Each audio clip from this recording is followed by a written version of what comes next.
พิธีจัดขึ้นในวันที่ 12 ธันวาคม 2025โดยการให้เกียรติปาฐกถาของทานเข็มเพชรแพงดวงจันทร์พนักงานบำนาญอดีตหัวหน้าโฆษณาอบรมนครหลวงเวียงจันทร์มีทานธินกรทองคำประธานคณะกรรมการปกครองเมืองศรีสัตนาคพร้อมด้วยสมาชิกพรรคพนักงานภายในเมืองเข้าร่วมในการปาฐกถาครั้งนี้ทานเข็มเพชรแพงดวงจันทร์ได้ยกให้เห็นถึงความหมายความสำคัญของวันศาสตร์ที่ 2 ธันวาซึ่งประเทศลาวเป็นประเทศหนึ่งที่มีประวัติศาสตร์อันยาวนานมีมูลเชื้อองค์อาจกล้าหาญในการต่อสู้ต้านการหุกหานของจักรพรรดิลาเมืองขึ้นทั้งแบบเก่าและแบบใหม่โดยภายใต้การนำพาของพรรคได้สร้างความสามัคคีเป็นปึกแผ่นในวงคณะญาติแห่งชาติดำเนินการต่อสู้ต้านการหุกหานของพวกจักรพรรดิต่างดาวเพื่อความเป็นเอกราชแห่งชาติและมีความอิสรภาพของประชาชนลาวจนสามารถปลดปล่อยประเทศชาติได้อย่างสมบูรณ์และสถาปนาสาธารณรัฐประชาธิปไตยประชาชนลาวอย่างสง่าผ่าเผยในวันที่ 2 ธันวาคม 1975 จากนั้นก็ได้สืบต่อปกปักรักษา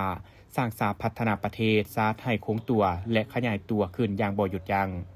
ตลอดระยะ 50 ปีในการปกปักรักษา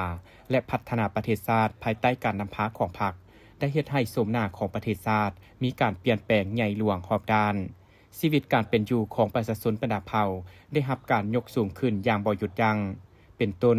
แม้นพวกเขาสามารถรับประกันให้ประเทศชาติมีเสถียรภาพทางด้านการเมืองอย่างหนักแน่นมีความเป็นเอกราชอำนาจอธิปไตยพื้นแผ่นดินอันครบถ้วนและมากผลของการปฏิวัติได้รับการปกป้องอย่างเข้มแข็งบทบาทการนำพาของพรรคในแต่ละระยะได้ปรับปรุงให้นักแน่นเข้มแข็งในทุกด้านสมาชิกพรรคเติบใหญ่ทางด้านปริมาณและคุณภาพมหาชนได้รับการปลูกจิตสำนึกความเป็นเจ้าของประเทศชาติเป็นเจ้าของตนเองของประชาชนปลุกระดมให้เขาเจ้าเข้าร่วมกระบวนการแก้ไขความทุกข์ยากสร้างเศรษฐกิจครอบครัวเพื่อปรับปรุงยกระดับชีวิตการเป็นอยู่ส่งเสริมการศึกษาให้ลูกหลานเข้าร่วมเวียกงานป้องกันชาติป้องกันความสงบปรับปรุงระบบการเมืองส่วนเวียกดีคนเด่นและครอบครัวตัวแบบคนนับมือนับขยายตัวกว้างขวางพร้อมนิทานยังกล่าวและนึกถึงคุณงามความดีและแสดงความรู้บุญคุณต่อประธานไกรสอนพรหมวิหารผู้นำที่แสนเคารพรักของปวงชนลาวทั้งชาติและในปีนี้ก็เป็นปีแห่งการเฉลิมฉลองใหญ่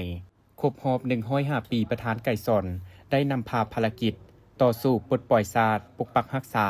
และสร้างสาพัฒนาประเทศชาติได้กลายเป็นตัวแทนรวมยอดแห่งความรักชาติและเป็นสัญลักษณ์แห่งชาติลาววีรชนคนลาวพิละอาจหาญเป็นนักการเมืองที่ฉลาดส่องใสเป็นนายทหารที่ปีศาจสามารถเป็นนักทฤษฎีแนวคิดที่ยิ่งใหญ่ของชาติลาวเป็นนักโฆษณาปาฐกถาที่ชำนาญกำสภาพความเป็นจริงของประเทศและประชาชนลาวบรรดาเผ่าเป็นผู้เผยแพร่ทฤษฎีปฏิวัติยามใดก็ยึดมั่นแนวคิดถือเอาประชาชนเป็นกบเสริมขยายบทบาทเป็นเจ้าของประเทศชาติอย่างสุดขีดอิงใส่ประชาชนและเชื่อมั่นอย่างนักแน่นในกำลังแหงของประชาชนประธานไกรสอนพรหมวิหารได้เอาใจใส่ค้นคว้าแนวทางแผนนโยบายของพรรคนโยบายของรัฐได้สุ่มใส่นำพาชี้นำอย่างใกล้ชิดในแต่ละขบเขตเวียกงานอย่างรอบด้านและลึกซึ้ง